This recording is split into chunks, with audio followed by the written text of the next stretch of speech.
ఇలా వాటి మధ్య చాలా కాలం నుంచి శత్రుత్వం ఉండేది. కానీ కుక్కలు పిల్లులు కూడా స్నేహితులుగా మారగలరని ఒక కొత్త కథ మొదలైంది. తో పాటు వారి వయస్సు కూడా పెరుగుతోంది. ఇప్పుడు చింటూ ధైర్య సాహసాలతో నిండిన బలిష్టమైన దేహం కలిగి యుక్త వయస్సుకు వచ్చాడు. అలాగే లిల్లీ కూడా తెలివి తెగింపు కలిగి యుక్త వయస్సుకు వచ్చింది.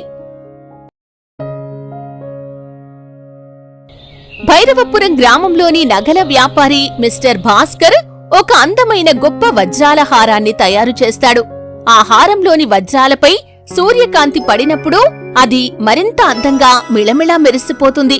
తన పనితనానికి గర్వించిన మిస్టర్ భాస్కర్ దాన్ని తన దుకాణం ముందున్న కిటికీలో ఉంచుతాడు. అదే సమయంలో ఆ వజ్రాల హారంపై మరొకరి కన్ను కూడా పడుతుంది. షాడో అనే దుర్మార్గమైన కాకి మెరుస్తున్న వస్తువులపై ప్రేమ పెంచుకుంది. షాడో చెట్టుపై నుంచి మెరుస్తున్న వజ్రాల హారాన్ని చూసి ఆ హారంపై నుండి తన చూపు తిప్పుకోలేకపోయింది. వెంటనే కావ్ అని పెద్దగా అరిచి కిందికి దూకి కిటికీలో ఉన్న ఆ వజ్రాల హారాన్ని తన నోట పెట్టుకుని ఆకాశంలోకి ఎగిరింది. ఆపండి, దొంగ దొంగ అంటూ మిస్టర్ భాస్కర్ పెద్దగా కేకలు వేసి పరిగెత్తాడు. కాని అప్పటికే ఆలస్యమైంది. కాకి గ్రామం మీదుగా ఎగురుతూ వెళ్లిపోతోంది. అదే సమయంలో చింటూ మరియు లిల్లీలు నగల దుకాణానికి దగ్గరలో ఆడుకుంటూ ఉండగా కాకి ఆకాశంలో ఎగురుతూ వజ్రాల హారాన్ని తన నోట పెట్టుకుని వెళ్లటం చూశారు. అది చూసావా? దాన్ని పారిపోనివద్దు. ఏమీ ఆలోచించకుండా వారు షాడోని వెంబడించారు. షాడో అత్యంత వేగంగా గాలిలో ఎగురుతూ వెళ్తుంది. చింటూ వీధుల్లో గట్టిగా మరుగుతూ తన 4 కాళ్లతో వేగంగా పరిగెడుతుంటాడు. అందరూ అతన్ని చూసి భయపడిపోతారు. మరోవైపు లిల్లీ గోడలు దూకుతూ మెరుపులాంటి చూపుతో అతి వేగంగా షాడోని వెంబడిస్తోంది.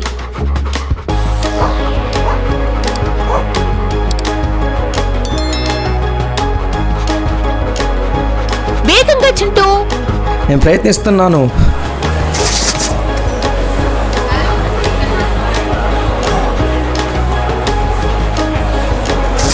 సారీ, క్షమించండి.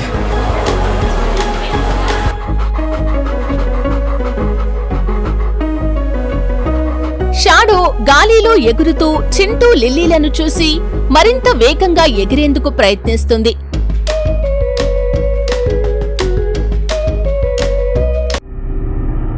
ఇంతలో దాని నోట్లో ఉన్న వజ్రాల హారం గ్రామం వెనక ఉన్న అడవి ప్రాంతంలో పడిపోతుంది. చింటూ మరియు లిల్లీలు ఆ అడవిలో అడుగులు వేస్తూ ఆగిపోతారు.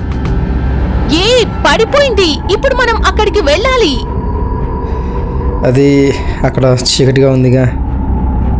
నువ్వు భయపడుతున్నావా? కొద్దిగా, కానీ మనం చేయగలం కలిసికట్టుగా.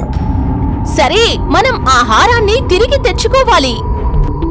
అలా చింటూ లిల్లీలు నెమ్మదిగా అడవిలోకి తమ అడుగులు వేస్తారు. అది దట్టమైన అడవి కావటంతో చుట్టూ చీకటి నిశ్శబ్దం అలుముకున్నాయి. చింటూ మరియు లిల్లీలు ఎండిన ఆకులపై తమ అడుగులు వేస్తూ మరింత గాఢమైన చీకటిలోకి వెళ్తారు. ఎక్కువ దూరం పోవద్దు లిల్లీ. నేనిక్కడే ఉన్నాను అని సమాధానమిచ్చింది లిల్లీ.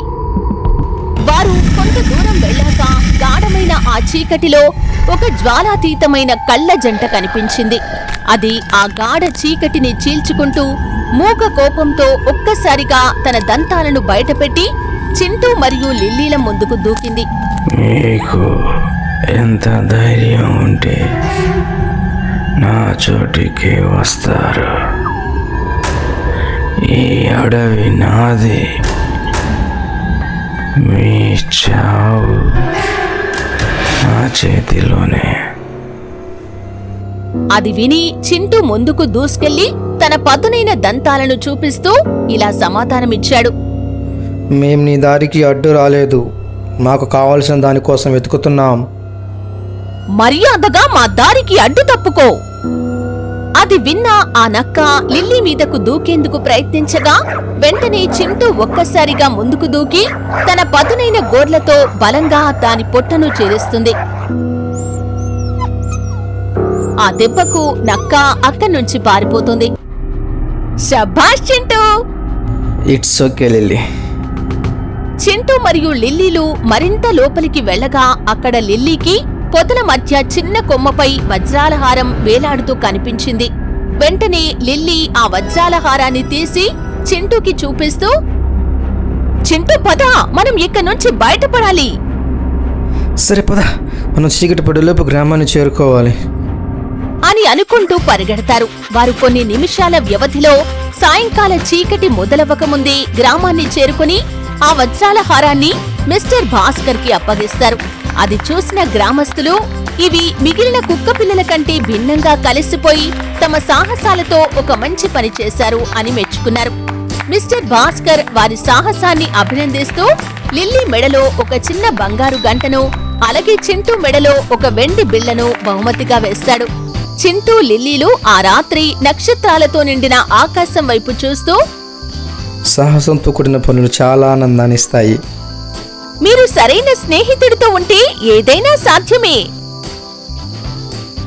ఆ రోజు నుండి వారు కేవలం కుక్క మరియు పిల్లులు మాత్రమే కాకుండా భైరవపురంలో ఎప్పటికీ నిలిచిపోయి అత్యంత ధైర్యవంతులైన నిజమైన స్నేహితులుగా ప్రసిద్ధి చెందారు.